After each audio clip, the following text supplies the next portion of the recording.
Natacha Polony, qu'est-ce que vous avez vu de beau pour nous dans la presse ce matin? Alors, ce qui fait la une de beaucoup de quotidiens, c'est la présentation en Conseil des ministres du projet de loi Asile-Immigration.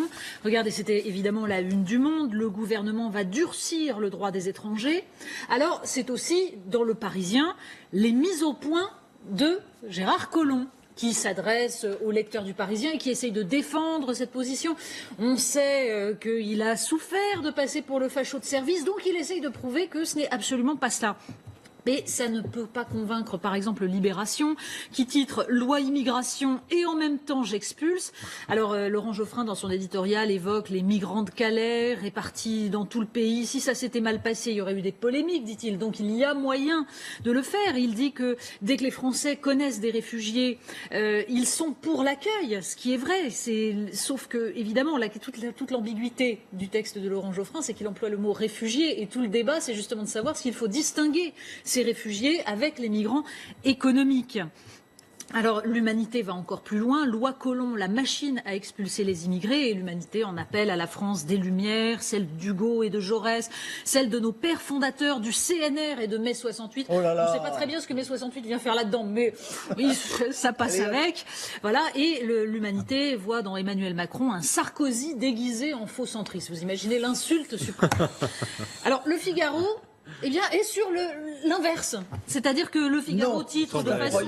Voilà. Mais ça veut dire qu'il ne cautionne pas non plus la position du gouvernement. Pourquoi ? Le Figaro titre « Immigration, la loi qui divise le camp Macron ». Et Vincent de Trémollet, dans son éditorial, parle de la question migratoire comme du grand défi politique de notre début de siècle. Elle élargit la fracture Est-Ouest, fait tomber un à un les gouvernements trop pusillanimes, alimente l'insécurité culturelle et ouvre une autoroute aux partis populistes. Mais il y a à côté de la loi Collomb, l'irénique rapport parlementaire d'Aurélien Taché. Et voilà ce qui chiffre Figaro. Le Figaro trouve qu'il ne faut surtout pas aller dans l'amélioration de l'accueil façon Aurélien Taché. Il faut rester sur la dimension Collomb. Alors finalement, ce que je vous conseille aujourd'hui, c'est d'aller lire La Croix. La Croix, souvent excellent journal, qui tout simplement essaye de penser l'immigration.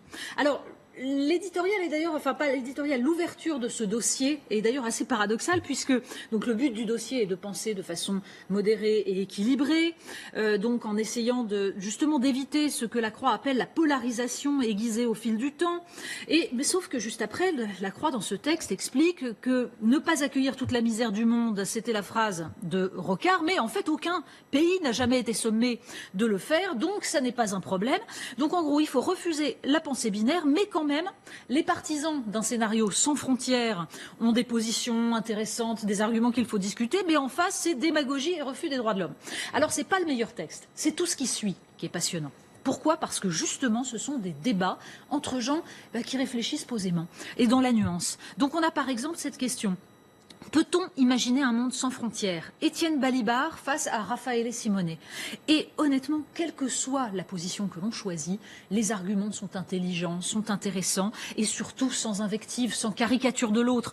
Raffaele Simone explique s'il y a un droit universel à la mobilité, ce dont je doute, il n'y a pas de droit universel à l'accueil, encore moins à la résidence permanente dans un autre pays. Et Étienne Balibar répond que le problème est qu'il y a inégalité entre les États sur cette question de la mobilité. Certains peuvent faire voyager leurs citoyens sans aucun problème et d'autres sont assignés à résidence. Il y a cette question posée, l'hospitalité peut-elle être inconditionnelle ? Débat entre Alain Renaud et Véronique Albanel.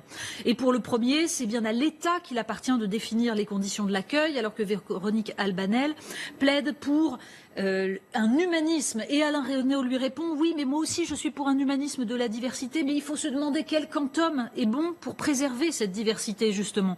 Il y a aussi cette question, comment renforcer l'unité d'une société devenue plurielle ? Question cruciale, là aussi, traitée par Pierre Manant et Olivier Abel. Le premier parle de la visée d'une chose commune, d'une amitié civique. Très belle expression. Bref, c'est un débat digne et nuancé, c'est magnifique. et c'est rare. Et c'est dans la croix. Voilà. Est-on si éloigné du sujet avec la question, Natacha, des écoles hors contrat? Mais non, on n'en est pas éloigné. Pourquoi? Parce que la une de l'opinion résume le problème. L'exécutif va serrer la vis aux écoles musulmanes. C'est ça le but, hein, bien sûr.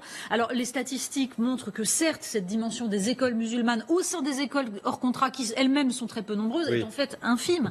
Mais il n'empêche que la progression est immense. Le problème, c'est qu'il y a toutes sortes d'écoles hors contrat. Donc l'opinion donne la parole au fondateur des écoles Espérance Banlieue, qui plaide pour le statut du hors contrat. Il explique que sous contrat, il ne pourrait pas faire ce qu'il fait pour des jeunes de banlieue dans un contexte aconfessionnel. Mais juste à côté, vous avez la présidente de la Fondation pour l'école, donc le lobby du hors contrat, qui en conclut qu'il faut élargir le statut. Au contraire, il faut généraliser le hors contrat. Elle cite par exemple, alors elle plaide pour l'innovation pédagogique, alors que justement l'innovation pédagogique a fait de nombreux dégâts dans le public. On va peut-être se calmer.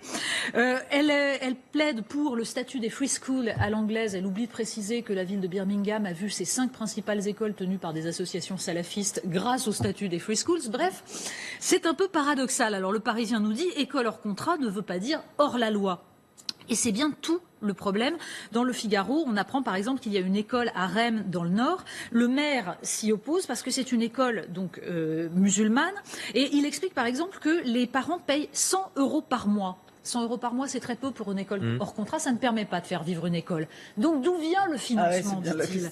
Voilà, en fait, on comprend que c'est un débat qui a surtout lieu à droite, notamment, entre les défenseurs d'une libéralisation du système et ceux qui craignent avant tout la radicalisation dans certaines écoles. Natacha, rapidement, l'article du jour. L'article du jour, c'est dans le Parisien. Pour occuper vos enfants pendant les vacances, faites-leur faire les corvées ménagères. Voilà une idée qu'elle est bonne. Voilà. Alors non, il précise, et c'est vrai, que des études prouvent que faire participer ses enfants aux activités de la maison renforce leur sentiment d'appartenance à la famille. Donc il y a une explication âge par âge, quelle corvée vous pouvez faire le lit, faire la vaisselle, etc.